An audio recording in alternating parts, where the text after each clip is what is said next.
Hi, I am Farah, and today I present the Nokia 9.3 PureView. The most anticipated flagship, Nokia 9.3 PureView, has been in the rumors more than any other phone lately. We recently heard it would be unveiled alongside Nokia 7.3 at a Q3 launch event. Now we hear, when it does roll out, it could have an under-screen camera and 120Hz refresh rate. It's already known that this successor to the Nokia 9 PureView would have a 4500 mAh battery, will pack a Snapdragon 865 processor, and run Android 10 out of the box. If Nokia 9.3 PureView comes with an under-screen camera on the front, it would be the first commercial smartphone to do so, which makes the wait for this flagship even more fascinating.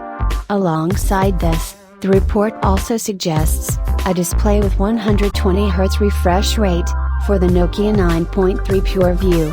HMD is reportedly using Pure Display V3 technology to deliver highly impressive display, one of the best on any smartphone. That's all for now. For more news, stay tuned. Don't forget to subscribe and like, it really motivates us to bring new updates. Thank you.